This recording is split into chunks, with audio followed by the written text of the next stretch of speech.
이 채널은 여러분이 공감과 응원으로 이어집니다.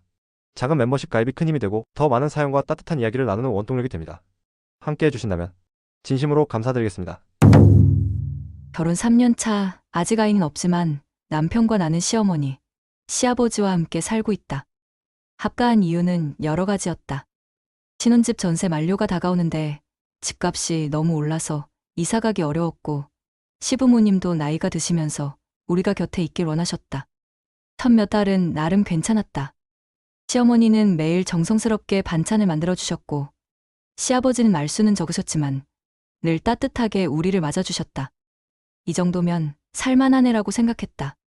하지만 함께 살다 보니 작은 것들이 눈에 들어오기 시작했다. 나는 어릴 때부터 위생에 신경을 많이 쓰는 편이었다. 직장에서 하루 종일 사람들을 만나고 지하철을 타고 퇴근하면 현관에서부터 손을 씻는 것이 습관이었다. 그런데 시어머니는 달랐다. 화장실에 다녀와도 손을 씻지 않으셨다. 처음엔 내가 못 본 줄 알았다. 하지만 며칠 더 지켜보니 정말 안 씻으셨다. 심지어 그 손으로 바로 냉장고를 열고 반찬을 젓가락으로 지더 맛보고 다시 반찬통에 넣으셨다. 어머님, 손 씻으세요. 처음엔 조심스럽게 말했다. 아이고, 내가 뭐 더러워? 괜찮다, 괜찮아. 시어머니는 대수롭지 않게 웃으셨다. 저녁에 남편에게 털어놨다. 여보, 어머니가 화장실 다녀와도 손을 안 씻으셔. 남편은 시큰둥한 반응이었다. 어머니가 원래 그런 세대야. 너무 예민하게 굴지 마. 그 말에 서운함이 밀려왔다. 시간이 지날수록 불편함은 더 커졌다. 주말마다 시어머니는 반찬을 만드셨는데 중간중간 맛을 보신다며 숟가락으로 국을 떠먹고 다시 냄비에 넣으셨다. 김치를 젓가락으로 집어드시고 그 젓가락으로 다시 김치를 뒤적이셨다. 나는 그걸 지켜보며 점점 식욕이 떨어졌다. 억지로 먹으면서 속으로만 끙끙 앓았다. 며느리니까 참아야지. 하지만 어느 날은 시어머니가 감기에 걸리셨는데도 마스크 없이 요리를 하시며 기침을 하셨다. 그날은 정말 한 숟갈도 먹을 수 없었다. 여보, 나 요즘 집에서 밥 먹는 게 너무 힘들어. 당신 마음은 알겠어. 하지만 그걸 어머니한테 어떻게 말해? 상처받으시면 어떡해? 남편의 대답에 절망감이 들었다. 내 편은 없구나 싶었다. 며칠 더 지나자 정말 한계였다. 식탁 앞에 앉기만 해도 울렁거렸다. 인터넷에 검색해보니 나와 비슷한 고민을 하는 며느리들의 글이 엄청 많았다. 나만 그런 게 아니구나 하는 위안을 얻었지만 뚜렷한 해결책은 없었다. 여름 어느 날 정말 참기 어려운 일이 생겼다.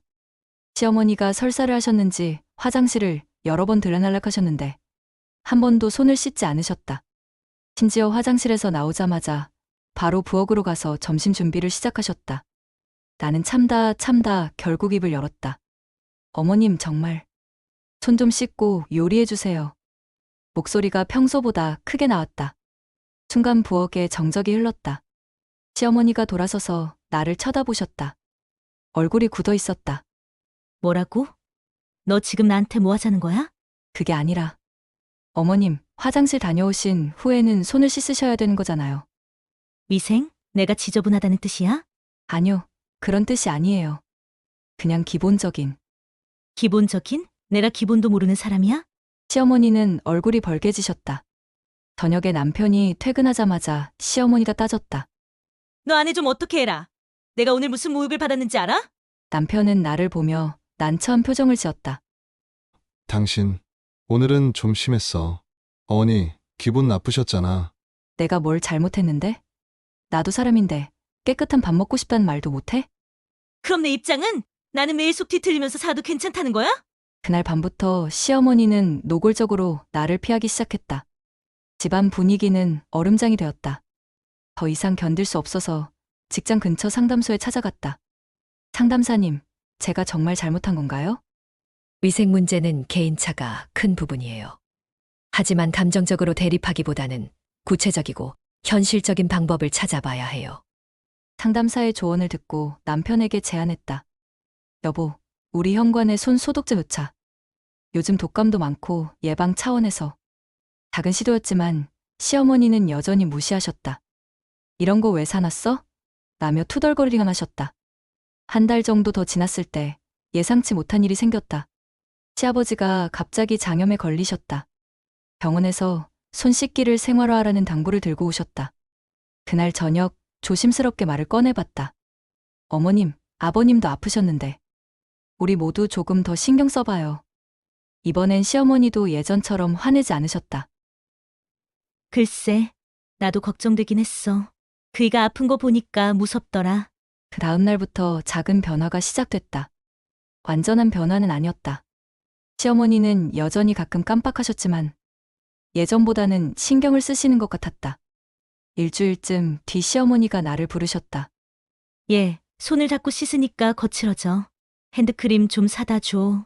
문제를 완전히 인정하신 건 아니었지만 적어도 노력은 하고 계신다는 뜻이었다. 겨울이 되면서 더 큰 변화가 있었다.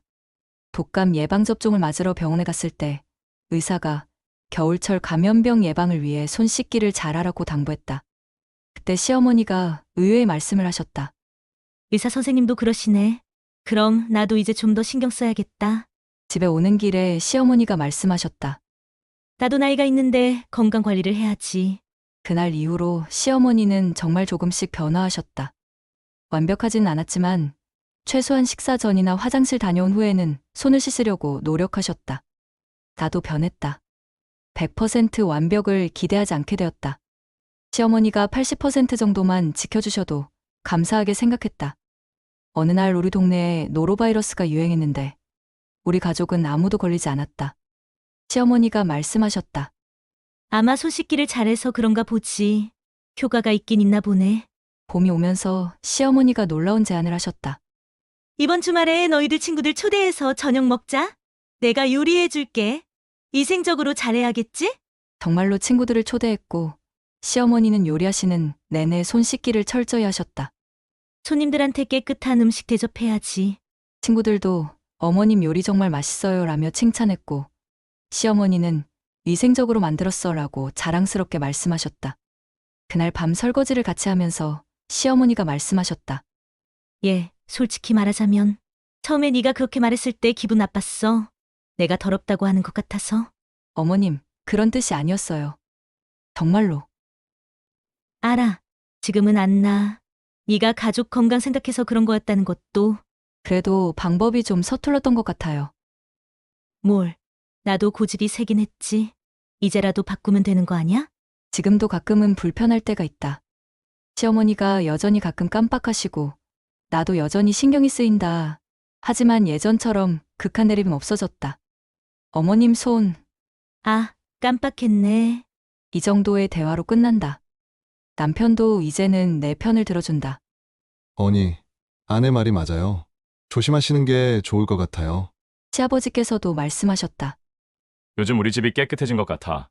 손 씻고 나니까 기분이 다르네. 결혼 4년 차가 되어가는 지금 나는 깨달았다. 가족이란 완벽한 조화가 아니라 서로의 불편함을 조금씩 감수하며 서로 배려하는 법을 배워가는 것이 하는 걸. 최근에는 시어머니가 직접 핸드워시를 사오시기도 했다. 이거 향이 좋다더라. 써봐라. 그 말에 괜히 뭉클했다. 지금도 완벽하지는 않다. 하지만 서로 조금씩 양보하고 배려하면서 살아간다. 그게 바로 가족이 아닐까. 무엇보다 중요한 건 문제를 회피하지 않고 용기 내어 말했을 때 비로소 변화가 시작되었다는 것이다. 갈등을 두려워해서 계속 참기만 했다면 아무것도 달라지지 않았을 것이다. 이제는 집이 다시 편안한 공간이 되었다. 식탁이 두렵지 않고 시어머니 음식을 진짜로 맛있게 먹을 수 있다. 그것만으로도 큰 변화이고 큰 행복이다. 혹시 이런 경험들 있으실까요? 댓글로 다양한 이야기 나눠주시고 좋아요와 구독은 저에게 큰 힘이 됩니다. 감사합니다.